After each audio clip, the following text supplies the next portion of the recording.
Қайырлы күн достар, сіздермен осы видеодағындай корейский пирожки пигоди жасаймыз. Менің каналыма жазылып, қоңыраушаны басып, осы видеомды соңына дейін көріңіздер.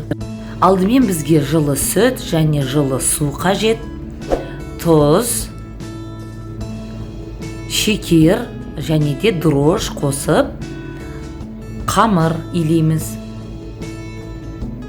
Мен шекерді үнемі үстіне қосамын, дрождың тез ашуына ашытқының көмектеседі.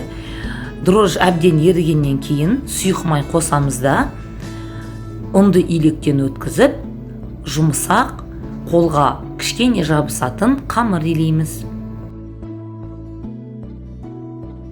Қамырды уақытына сайкес ашытуға қойып қоямыз да, енді салмасына кірісейік. Бізге орам жапырақ, фарш және пияз қажет.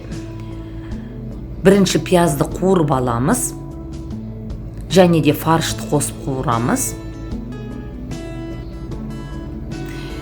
Және де соңында орам жапырақты салып, әбден бұқтырып аламыз.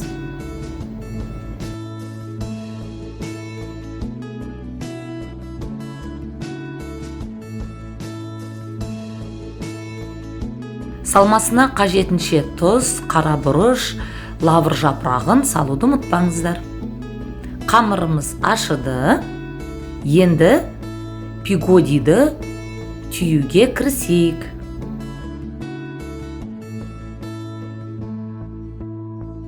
Қамырды осындай бөлшектерге бөліп аласыздар. Менде осы мөлшермен 18 пигоди шықты. Қатты ұндамай, домалақ қылып жайып аламыз. Және де дайын болған салманы салып,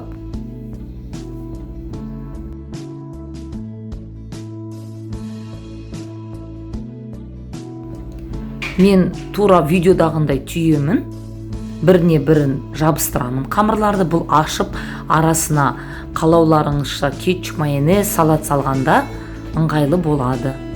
Міне тура осылай. Барлығын түйеміз, аралары ашық болу керек.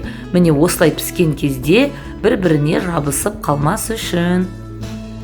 Әркім өз қалауынша жейді. Біз мысалы осылай ашып, ортасына кетчуп, майонезді салып, және де корей салатын қосып жейміз. Міне тура осылай шығады. Астарыңыз дәмді болсын. Менің видеоларымды соңына дейін көріңіздер. Менімен бірге ас әзірлеңіздер. Ал енді дәмін көрейік. Міне іші бәрі толық піскен. Қамыры өте әдемі, үлпілдеп тұр.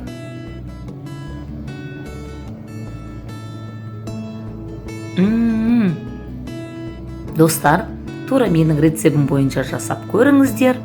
Ас болсын.